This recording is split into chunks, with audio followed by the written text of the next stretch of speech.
Kalau kita mengatasi permasalahan di jalanan hanya berfokus pada anak jalanan, itu nggak akan selesai. Itu bisa kita lihat misalkan dari intervensi yang dilakukan pemerintah ya, kayak melakukan razia gitu.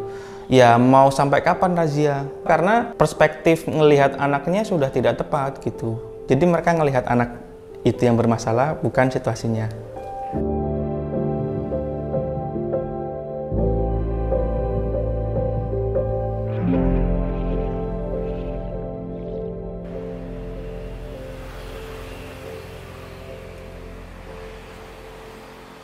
Harapan Vian mendampingi komunitas di situasi jalanan. Nah, kita menggunakan terminologi itu tidak hanya merujuk kepada orang yang tidak punya rumah ya, tapi berbagai macam orang yang bekerja, hidup di jalanan. Kita ngelihat masalahnya itu ada di situasinya. Itu kenapa kita sebenarnya di Harapan Vian tidak menggunakan terminologi anak jalanan. Kita menggunakan anak di situasi jalanan untuk memisah entitas antara anak dan masalahnya gitu. Jadi yang masalah tuh situasinya, bukan anak-anaknya.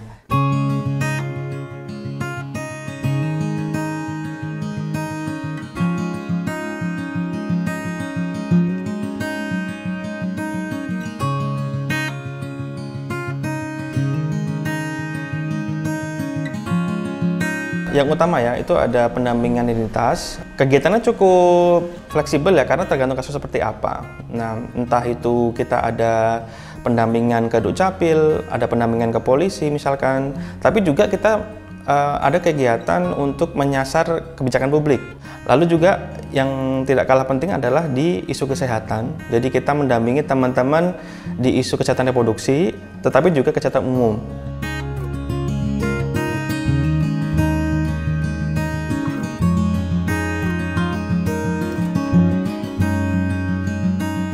Nama Posyandu kita pilih karena itu familiar ya di telinga masyarakat. Jadi Posyandu itu ada beberapa kegiatan.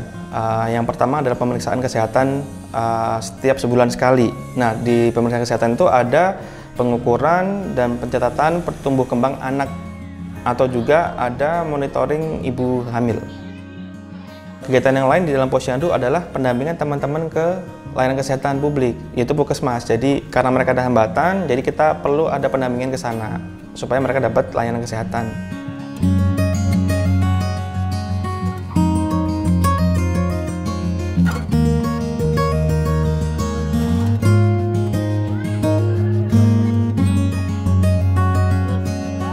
Jadi mereka ketika ingin memeriksakan kesehatannya anaknya, itu datang ke sekretariat kami. Lalu ada juga kita melakukan pendampingan ke komunitas. Kita mengadakan Posyandu di Lapak Pemulung. Selain itu juga kadang ketika kita dalam pemeriksaan kesehatan kita menemukan ada kasus yang butuh istilahnya pendekatan intensif, kita melakukan house visit. Jadi kita datang ke rumah-rumah.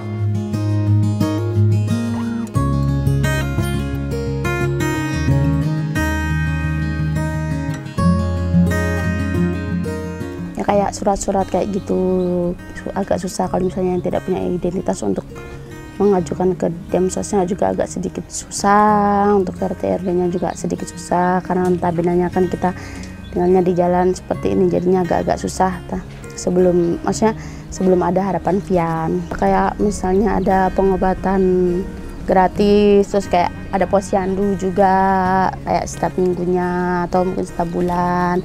Ada pemeriksaan kesehatan, terus kalau misalnya anak sakit, terus mereka suruh gak usah mikirin yang lain, langsung suruh bawa ke rumah sakit terdekat.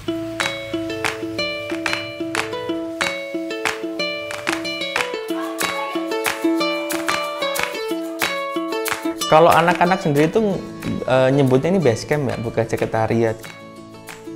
Secara umum ini tempat bermain aja sih sebenarnya, salah satu ruang bermain alternatif karena anak-anak ini nggak punya ruang bermain cukup di area mereka gitu. Nah, ada juga dapur gitu, kita fungsikan sebagai tempat makan bersama ketika anak-anak ini tidak mendapatkan makanan yang cukup di keluarganya karena hal-hal tertentu, mereka bisa masak di sini.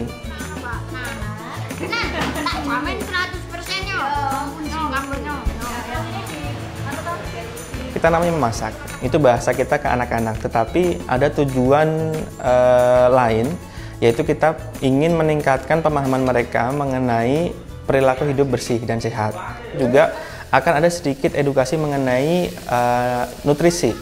Makanan apa sih yang sehat, makanan apa sih yang dibutuhkan ketika mereka sedang tumbuh begitu.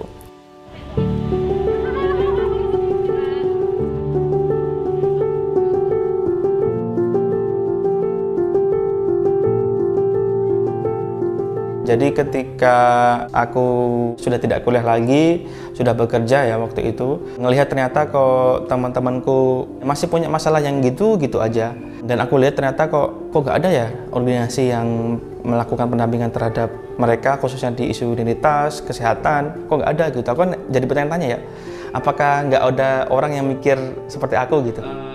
Terus akhirnya ya wes kalau nggak ada ya aku coba akan mulai. Dan untungnya aku tuh dibantu sama teman. Ada teman-teman yang dukung, jadinya aku bikin Harapan Siang. Seharusnya kerja-kerja untuk teman-teman di jalan ini sebenarnya kerja-kerja yang harus dilakukan oleh pemerintah gitu. Kami ini kan sebenarnya cuma kayak jembatan aja gitu, perpanjangan tangan gitu. Kalau misalkan secara sistemnya mereka udah bagus, harusnya ya kami nggak akan ada gitu.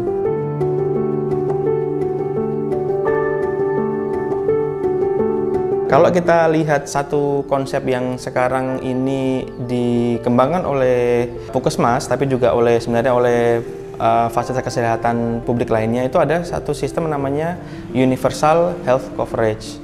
Nah, Puskesmas atau rumah sakit ataupun layanan kesehatan lainnya itu seharusnya mereka membuka diri terhadap siapapun yang ingin memeriksakan kesehatannya gitu.